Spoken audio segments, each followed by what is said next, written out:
কোনো প্রবাসী এসে এই দেশ শাসন করতে পারবে না। এই চাঁদাবাজদেরকে আগামী নির্বাচনে 12 তারিখ ভোটের মধ্য দিয়ে আমরা তাদেরকে রেড কার্ড দেখাবো ইনশাল্লাহ। যারা পঙ্গু হয়েছে, যারা আহত হয়েছে, তাদের উপরে দাঁড়িয়ে মাননীয় ইলেকশন কমিশন আপনাদেরকে, ডাকাতদের এবং চোরদেরকে সেফ এক্সিট দিয়ে সংসদে পাঠাতে আপনাদেরকে এই ইলেকশন কমিশনে বসানো হয় নাই। আর এইবার দেখলাম একটা দলের 45 জন চোরকে আবার সংসদে ঢুকাচ্ছে। সংসদে যাওয়ার আগেই তারা ডাকাত হয়ে যাচ্ছে। কোন চাঁদাবাজ, কোন টেন্ডারবাজের হাতে ভোট কেন্দ্রগুলো ছেড়ে দেওয়া যাবে না। আমার মায়েরা যারা আছেন, সকালবেলায় আপনারা ভোট কেন্দ্রে চলে যাবেন। আপনাদেরকে যারা ভয় দেখাতে আসে তারা মূলত ভয় পেয়ে গেছে, এই কারণেই আপনাদেরকে ভয় দেখাতে আসে। আমরা আমাদের মায়েদেরকে নিয়ে এই ভোট কেন্দ্রগুলোকে পাহারা দিব। শোনো হে প্রশাসন, 2024 সাল থেকে যদি আপনারা শিক্ষা না নেন, আপনারা যদি আবার আগের ছকের নির্বাচনের দিকে ফিরে যান, আপনারা যদি আবার গুলশানের দিকে লাইন দেন, এই তরুণ প্রজন্ম আপনাদেরকে ক্ষমা করবে না। এই তরুণ প্রজন্ম যারা জুলাই এসে রক্ত দিয়েছিল, এই শাহী খুনি হাসিনাও বলতে বাধ্য হয়েছিল ওদের একটাকে মারলে একটাই যায়, বাকিগুলা রাস্তা থেকে যায় না। আমরা আবরার ফাহাদের উত্তরসূরি, আমরা আলিফের উত্তরসূরি, আমরা হাদি ভাইয়ের উত্তরসূরি।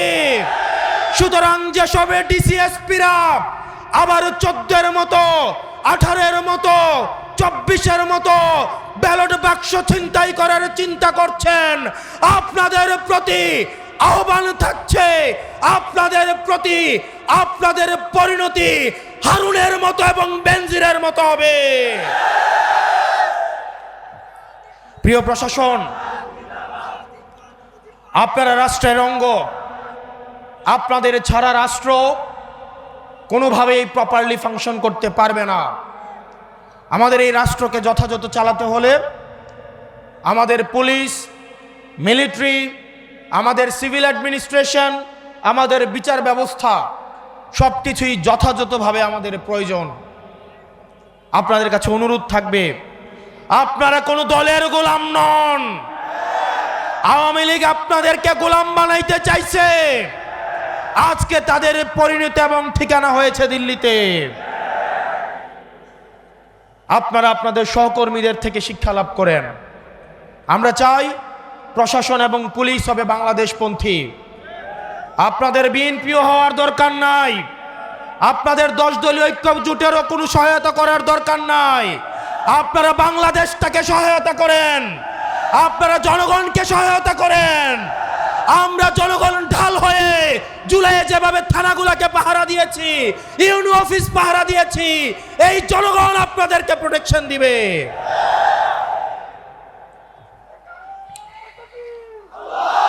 আমরা চাই এই অভ্যুত্থানের পরে প্রশাসন এবং পুলিশের ভূমিকা হবে নিরপেক্ষ।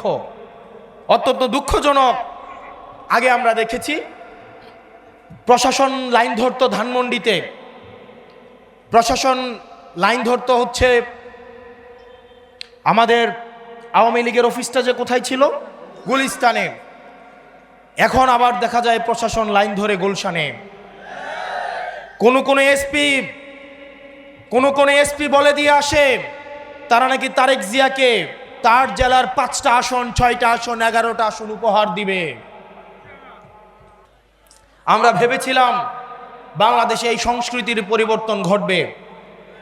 অত্যন্ত পরিতাপের বিষয়, আমরা দেখলাম গত পরশুদিন 10 দলীয় ঐক্যবদ্ধ জোটের আমাদের এক প্রার্থী, এক নারী বোন যখন ভোটের জন্য বাড়ি বাড়ি যাচ্ছিলেন, তখন একটা দলের একজন কর্মী এই গর্ভবতী মায়েকে পেটে লাথি দেয়। যারা এই সুবর্ণচরে গৃহবধূকে গণধর্ষণ করে ধানের শীষে ভোট দেওয়ার জন্য, আবার আজকে ইতিহাসের কি করুণ পরিণতি, ক্ষমতা না যাইতেই আজকে এক সন্তান সম্ভব মায়েকে পেটের মধ্যে লাথি দিয়ে অসুস্থ করে ফেলে। প্রিয় বাউফলবাসী, আমরা দেখতে পাচ্ছি বিভিন্নভাবে রাজনৈতিক হুমকি ধামকি দেওয়া হচ্ছে, কেন্দ্র দখলের প্রস্তুতি নেওয়া হচ্ছে। অনেকেই বলছে নির্বাচনটা যাক, নির্বাচন গেলে নাকি আমাদের অবস্থা দেখে নিবে। অনেকেই বলে বাড়ি থেকে প্রয়োজনে ব্যালট ছাপায়া নিয়ে নাকি ভোট দিবে। এই তরুণ প্রজন্ম কি বসে থাকবে? এই তরুণ প্রজন্ম কি বসে থাকবে? এই তরুণ প্রজন্ম হাসিনাকে ডরায় নাই। এই তরুণ প্রজন্ম হাসিনার এই যে কামাল পেট্রোলকে 2 টাকার দাম দেয় নাই। এখন যদি কেউ মনে করে এই অপার যেই সম্ভাবনার তরুণ প্রজন্মকে আবার কামান দিয়ে, আবার পুলিশ দিয়ে, মিলিটারি দিয়ে, পেট্রোল দিয়ে আবার তাদেরকে দমন করা হবে, তাহলে তারা ইতিহাসের ভুল প্রান্তে তার অবস্থান নিচ্ছে। আগামী 12 তারিখে আপনারা যারা আছেন প্রত্যেকেই ভোট কেন্দ্রগুলোতে গিয়ে ফজর নামাজ পড়বেন।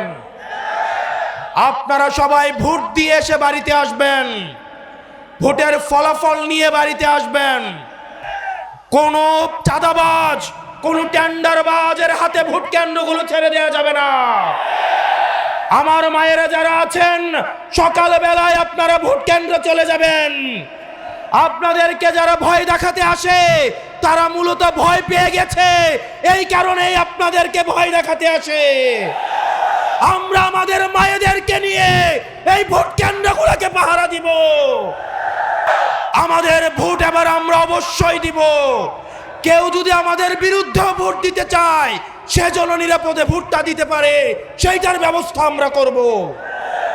প্রিয় বাউফলবাসী, এই তরুণ প্রজন্মের রক্তকে বারবার ব্যবহার করে শাসক গোষ্ঠী বারবার ক্ষমতায় গিয়েছে।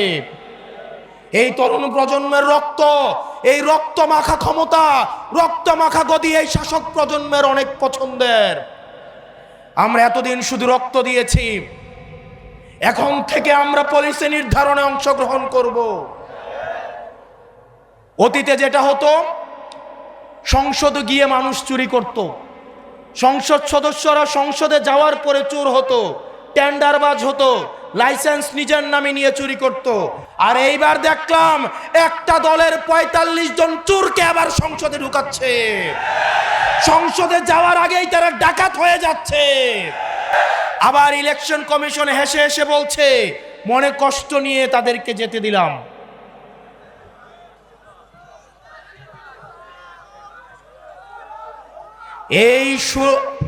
আমাদের এই জুলাই অভ্যুত্থানের শহীদের রক্তের উপরে দাঁড়িয়ে যারা পঙ্গু হয়েছে, যারা আহত হয়েছে, তাদের উপরে দাঁড়িয়ে মাননীয় ইলেকশন কমিশন আপনাদেরকে, ডাকাতদের এবং চোরদেরকে সেফ এক্সিট দিয়ে সংসদে পাঠাতে আপনাদেরকে এই ইলেকশন কমিশনে বসানো হয় নাই। আগামী বাংলাদেশ কখনোই ঋণ খেলাপিদের হাতে উঠাই দিব না। আগামী বাংলাদেশ ব্যাংক ডাকাতদের হাতে তুলে দিব না। ব্যাংক ডাকাতদের জন্য, ঋণ খেলাপির জন্য এই বাংলাদেশের প্রত্যেক ইঞ্চি মাটিকে আমরা জাহান্নাম বানাই ফেলবো। এই ঋণ খেলাপিরা ব্যাংকের থেকে ঋণ নিয়ে বিদেশে পাচার করে তাদের পরিবারের জন্য বিদেশে সেফ হেভেন এবং বেগম পাড়া বানায়। আর আমাদের দেশের তরুণ প্রজন্ম কর্মসংস্থানের অভাবে কি নিদারুণ করুণ জীবন যাপন করে। আর এদের সন্তানরা বিদেশে থেকে মাদকের জীবন, বিদেশে থেকে বেলাল্লাপনার জীবন যাপন করে। আমরা স্পষ্ট ভাষায় বলছি, ঋণ খেলাপি এবং ব্যাংক ডাকাত তাদেরকে আমরা সংসদে যাইতে দিব না। কিছুদিন আগে দেখলাম বন্দর একটা বিদেশি কোম্পানিকে দেওয়ায় অনেক দল রাস্তায় এসে আন্দোলন করলো যে বন্দর নাকি বিদেশিদের হাতে তুলে দিবে না। অথচ আমরা দেখলাম 138 বছরের সব শ্রেষ্ঠ 138 বছরের মধ্যে সবচেয়ে বেশি বন্দরে এই বছর ইনকাম হয়েছে। আপনারা বন্দর বিদেশিদের হাতে তুলে দিবেন না, কিন্তু প্রবাসীদেরকে এনে আপনারা সংসদে ঢুকাবেন, এই মুনাফিকে আপনারা নিয়ে কিভাবে ঘুমান? এই প্রবাসীরা এখন সুযোগে আসছে, বাংলাদেশে আসছে। আবার যদি দেখে নির্বাচন উত্তর দক্ষিণ, তাদের যে পাসপোর্ট আছে সেটা নিয়ে আবার বিদেশে পালাবে। এই দেশের ভূমিপুত্ররাই এই দেশ শাসন করবে, কোনো প্রবাসী এসে এই দেশ শাসন করতে পারবে না।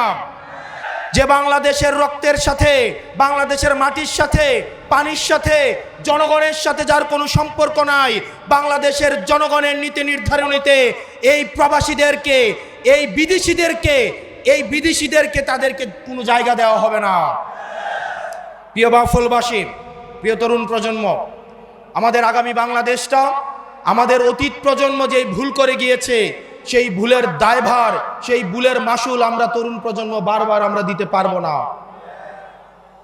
ইতিহাসের প্রত্যেকটা প্রান্ত প্রান্তে আমাদের অতীত প্রজন্ম ইতিহাসের ভুল প্রান্তে তার অবস্থান নিয়েছে এবং সেটার দায় আমাদেরকে, রক্ত দিয়ে আমাদেরকে সেটার দায় শোধ করতে হয়েছে।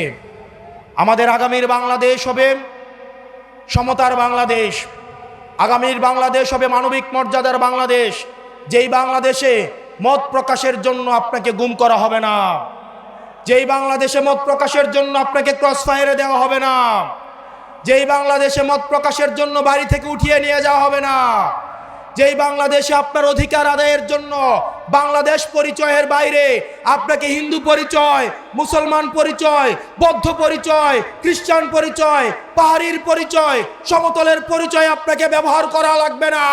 আপনার কেবলমাত্র পরিচয় আপনি বাংলাদেশি, বাংলাদেশি পরিচয়ে আপনি সাম্য, মানবিক মর্যাদা, ন্যায় বিচারের আপনি সমান অধিকার পাবেন ইনশাআল্লাহ। আগামী নির্বাচনে আমাদের ঐক্যবদ্ধ বাংলাদেশ, আমাদের বাংলাদেশের প্রধান এবং প্রথম সমস্যাই হচ্ছে দুর্নীতি।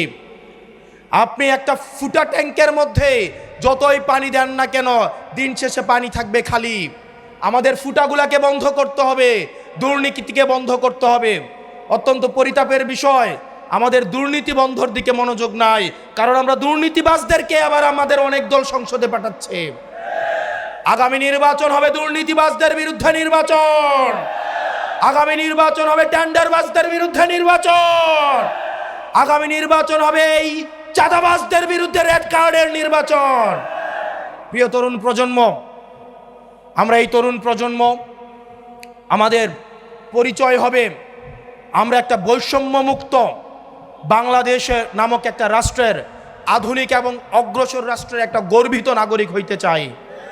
আমরা বিশ্ব ব্যবস্থার সাথে শুধুমাত্র তাল মিলিয়ে চলতে চাই, বিষয়টা এমন না। আমরা বিশ্ব ব্যবস্থার নিয়ন্ত্রণ আমরা নিতে চাই। আমাদের রেমিটেন্স যোদ্ধা যেসব ভাইয়েরা বিদেশে রয়েছে, তাদের অধিকার আমরা নিশ্চিত করতে চাই। যেসব কৃষক, তারা, আমরা আপনাদের এলাকায় গত বছর আসছিলাম, আমি আমার আত্মীয়র বাসা এখানে। গত বছর এসে দেখলাম একটা তরমুজের একটা ট্রাক যদি ঢাকায় পাঠাইতে হয়, সেখানেও চাঁদা দিতে হয়। ধান যদি ঢাকায় পাঠাইতে হয়, সেখানেও চাঁদা দিতে হয়। একটা সিনজিওয়ালা সারাদিন 500 টাকা ইনকাম করে, সেখান থেকেও চাঁদা দিতে হয়। একটা ঝালমুড়িওয়ালা ঝালমুড়ি বিক্রি করে 300-400 টাকা ইনকাম করে, সেইখানেও চাঁদা দিতে হয়। মসজিদ কমিটিগুলাকেও নিয়ন্ত্রণ করেছে, স্কুল কমিটিগুলাকেও দখল করেছে, মাদ্রাসাগুলাকেও দখল করেছে। এই চাঁদাবাজদেরকে আগামী নির্বাচনে 12 তারিখ ভোটের মধ্য দিয়ে আমরা তাদেরকে রেড কার্ড দেখাবো ইনশাল্লাহ। 2009 সালে যখন আওয়ামী লীগ সরকার ক্ষমতায় আসে, আমাদের অধিকাংশই তখন ক্লাস 5-6 এর শিক্ষার্থী। এখানের অধিকাংশই যারা জুলাই গণ অভ্যুত্থানে রক্ত দিয়েছিল, তারা হয়তো অনেকে স্কুলে ভর্তি হয়নি। 2014 সালের নির্বাচনে আমরা দেখেছি কিভাবে 151টা আসনকে বিনা ভোটে ভারতের সহায়তায় আওয়ামী লীগ নিজেদের দখলে নিয়ে গিয়েছিল। 2018 সালে আমরা দেখেছি, আমরা সাক্ষী হয়েছি, এই তরুণ প্রজন্মকে সাক্ষী রেখে কিভাবে দিনের ভোট রাতে আয়োজন করা হয়েছিল, কিভাবে কবর থেকে এসে মানুষ ভোট দিয়ে গিয়েছিল। আমরা সেটির সাক্ষী হয়েছিলাম 2018 সালে। প্রিয় তরুণ প্রজন্ম, আমরা দেখেছি 2024 সালে আমিন নির্বাচন,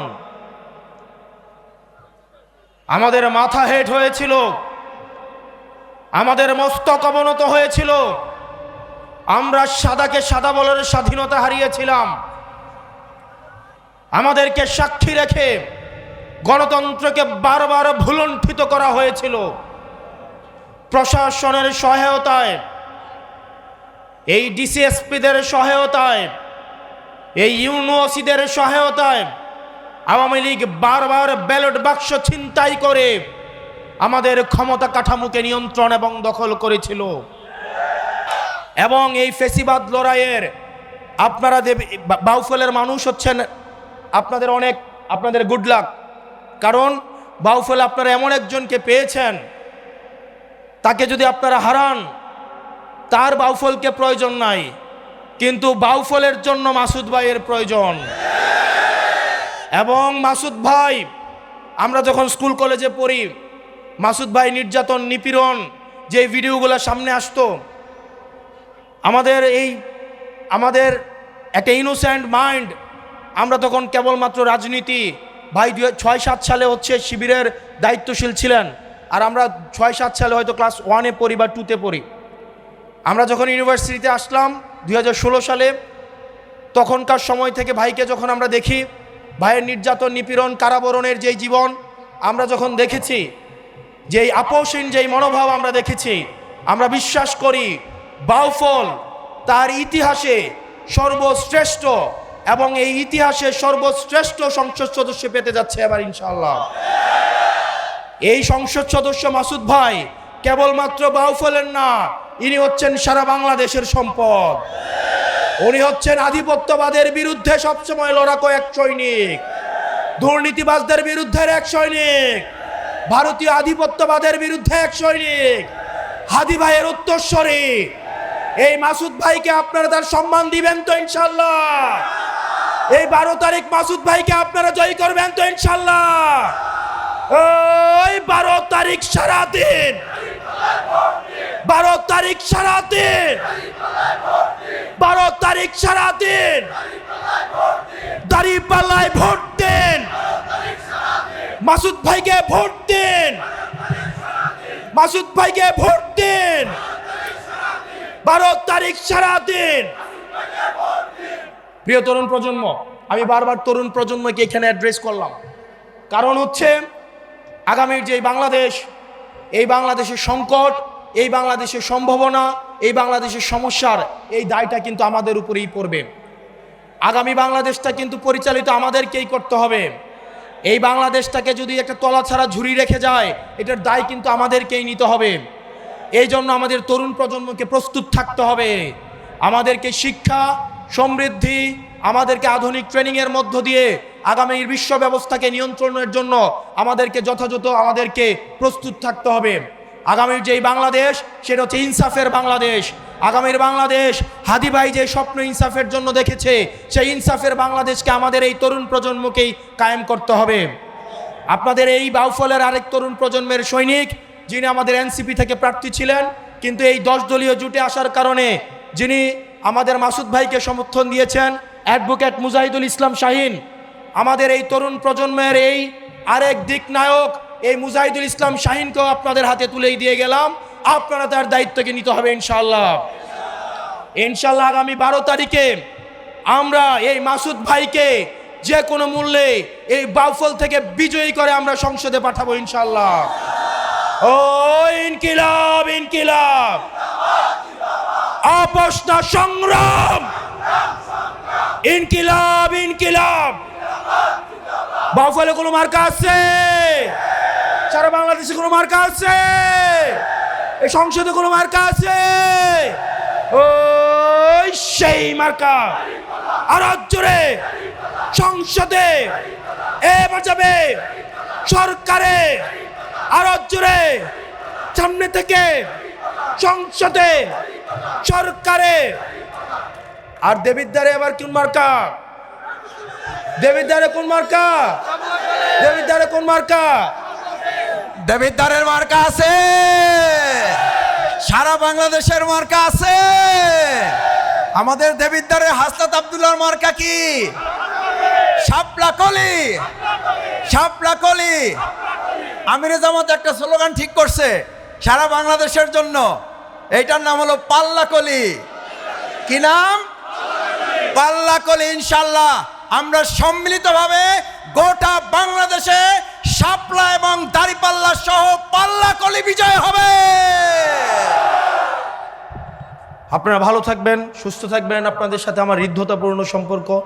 বাউফলে বারবার আসা হবে, আমার আত্মীয়তার সম্পর্কে এখানে আপনাদের সাথে বারবার দেখা হবে। লড়াই সংগ্রামে আপোষে, আপোষবিহীন একটা বাংলাদেশ, বৈষম্যহীন একটা বাংলাদেশ গড়ার ক্ষেত্রে আপনাদেরকে সাথে নিয়েই আমরা একটা ইনসাফপূর্ণ বাংলাদেশ গড়ব। আসসালামু আলাইকুম রহমতুল্লাহি ওয়া বারাকাতুহু।